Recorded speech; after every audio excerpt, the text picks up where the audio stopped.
இதுப்பா சிறுதானியத்தில் ஒன்று குதிரைவாலி அரிசி. இது வந்து நம்மளுக்கு வெயிட் லாஸ்க்கு ரொம்ப ரொம்ப நல்லா ஹெல்ப் பண்ணும்ப்பா. இந்த மாதிரி இதை வச்சு தான்ப்பா ஒரு ரொட்டியாகவும் இருக்கும், அடை மாதிரியும் வச்சுக்கலாம். இதில் இது வந்து செய்ய போகிறோம். இப்போ இதில் வந்து நான் 1 கப் எடுத்துக்கிறேன். குதிரைவாலி அரிசியில் 1 கப் எடுத்துக்கிறேன். இப்போ 1 கப் எடுத்தாச்சு. இதை இதில் போட்டுக்கிடுவோம்.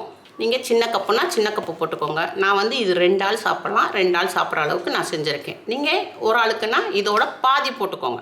இப்போ இதை வந்து நல்லா தண்ணி ஊற்றி நல்லா வாஷ் பண்ணிக்கணும். நல்லா பிசைஞ்சு விட்டு நம்ம இதை கழுவணும். ஏன்னா டஸ்ட்டு நிறையா இருக்கும். நல்லா 3 வட்டம்னாலும் நல்லா கழுவிடணும். கழுவிட்டு ஒரு 5 நிமிஷத்துக்கு மட்டும் ஊற வச்சுக்குருவோம். அப்பா கேஸ் ஆன் பண்ணிக்கிட்டோம். இந்த கப்பில் தான் நம்ம வந்து குதிரைவாலி அரிசி எடுத்துருந்தோம். இப்போ அதே கப்பில் நம்ம எந்த கப்பில் அரிசி எடுத்துருந்தோமோ அந்த கப்பில் நம்ம ஒரு 1/2 கப்பு தண்ணி ஊற்றிக்கிடுவோம். தண்ணி கொஞ்சம் சூடாகட்டும். இப்போப்பா தண்ணி கொஞ்சம் சூடாகிட்டு வருது. நம்ம வந்து குதிரைவாலி அரிசியை நல்லா 3 தடவை நல்லா அம்மா வாஷ் பண்ணிட்டேன். இப்போ இதை வந்து நல்லா உருபிட்டு தண்ணி இல்லாமல் நம்ம வந்து இதுக்குள்ளே போட்டுறணும். இப்போ ஒரு பிட்டு தண்ணி இல்லாமல் நம்ம அரிசியை வந்து போட்டுக்கிட்டோம் குக்கரில். இது எல்லாத்தையும் நல்லா மிக்ஸ் பண்ணிக்கிடுவோம். இப்போ இதை வந்து நம்ம மூடி போட்டு ஒரு விசில் விடுவோம்ப்பா. மீடியத்தில் வச்சு நம்ம ஒரு விசில் விடுவோம். நம்ம வந்து இந்த குதிரைவாலி அரிசியை வந்து நம்ம வந்து ஃபுல் வேக்காடு வேக விடலை, அரை வேக்காடு தான் நம்ம வேக விடுறோம். அதனால் ஒரு விசில் விட்டால் போதும். ஒரு விசில் வந்தோடனே ஆஃப் பண்ணிடுவோம். இப்போப்பா நம்ம மிக்ஸி ஜார் எடுத்துருக்கோம். 1 இன்ச் அளவுக்கு இஞ்சி எடுத்துக்கிடுவோம். இஞ்சி வந்து நம்ம வெயிட் லாஸ்க்கு ரொம்ப நல்லா ஹெல்ப் பண்ணும்ப்பா. ஜீரண சக்தியும் கொடுக்கும். ஒரு 1/2 டீஸ்பூன் சீரகம் போட்டுக்கிடுவோம். ஒரு 2 பச்சை மிளகாய் உடச்சி போட்டுக்கிடுவோம். காரத்துக்கு ஏற்று போட்டுக்கோங்க. இப்போ ஒரு 5 பாதாம் எடுத்திருக்கேன். பாதாமையும் கட் பண்ணி போட்டுக்கிடுவோம். ஒரு சின்ன துண்டு இது எடுத்திருக்கேன், தேங்காய் எடுத்திருக்கேன். இதையும் நம்ம கொஞ்சம் நறுக்கி போட்டுக்கிடுவோம்.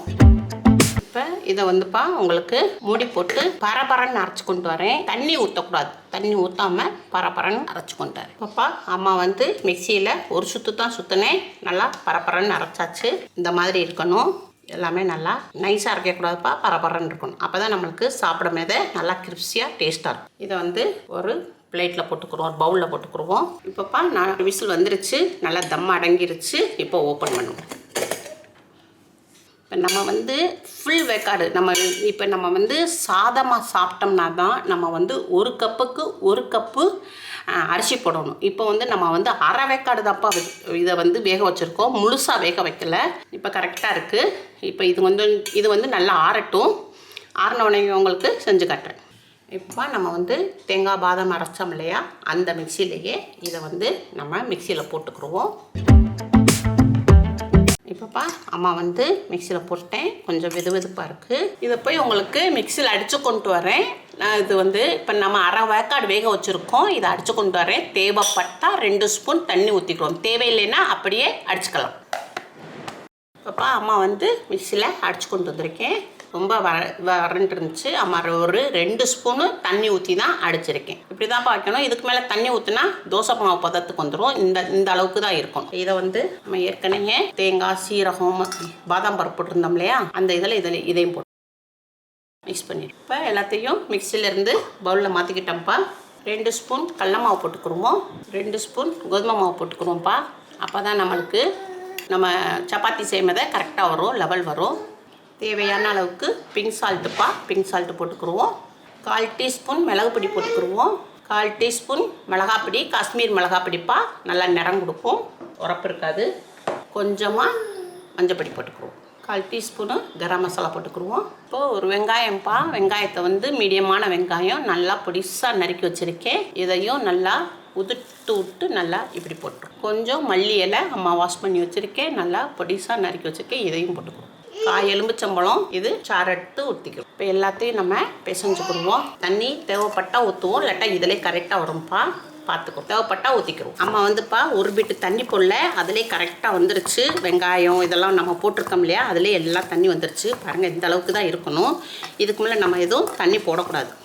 நல்லா சாஃப்டாக பிசைஞ்சுக்கணும். அவ்வளோதான்ப்பா, பிசைஞ்சாச்சு. லைட்டாக கொஞ்சம் எண்ணெய் தொட்டிருக்கேன்.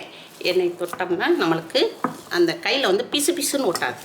மாவு ஃபுல்லாக ரெடி ஆயிடுச்சு. இப்போ நம்ம கேஸ் பக்கம் போயிடுவோம்.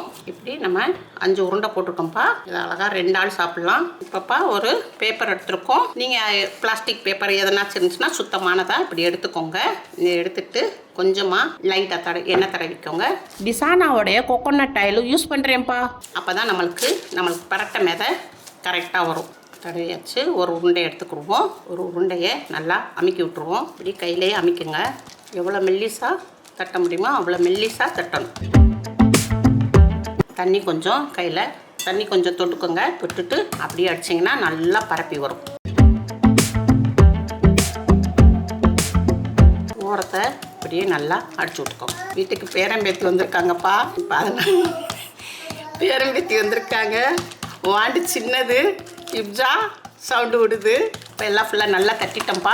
நல்லா ஓரக்கிழங்குலாம் பாரு. நல்லா பாருங்கள், இந்த அளவுக்கு பாருங்கள். நான் தட்டேன்னா தட்டிக்கலாம். நம்மளுக்கு இந்த அளவுக்கு போதும். இப்போ நம்ம கேஸ் பக்கம் போயிடுவோம்ப்பா. கேஸ் ஆன் பண்ணியிருக்கோம். இப்போ சப்பாத்தி கல் வச்சுருக்கோம். எண்ணெய் லைட்டாக துணியில் செஞ்சுருக்கோம். இதை கொஞ்சம் லைட்டாக தடவிக்கிறோம். இப்போ நம்ம தட்டி வச்சுருக்கோம்லப்பா, இதை வந்து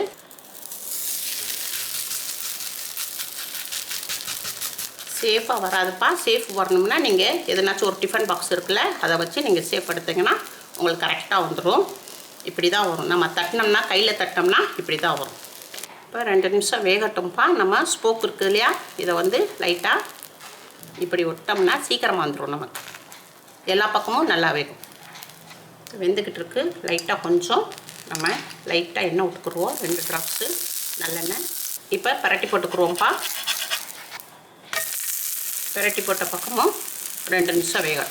இப்போப்பா நம்ம துணி இருக்கு இல்லையா, இதை வச்சு லைட்டாக நம்ம அமுக்கி விட்டோம்னா சீக்கிரமாக வந்துடும். நம்ம சப்பாத்தி இப்படி தானேப்பா செய்வோம். அதே மாதிரி நம்ம அமுக்கி விட்டோம்னா சீக்கிரமாகவே வெந்துடும். உங்களுக்கு எல்லா பக்கமும் சுற்றி வெந்துடும். இப்போ பரட்டி விட்ட பக்கமும் அந்த பக்கம் கொஞ்சம் வேகாமல் இருக்குது. அந்த பக்கமும் நம்ம இப்படி துணியை வச்சு அமுக்கி விட்டு வேக வச்சிடணும். இப்போ வெந்துருச்சுப்பா ஃபுல்லாக. இதை எடுத்து பிளேட்டில் மாற்றிக்கிடுவோம். அவ்வளோதான்ப்பா, ரெடி ஆயிடுச்சு. பிளேட்டில் மாற்றிருக்கோம்.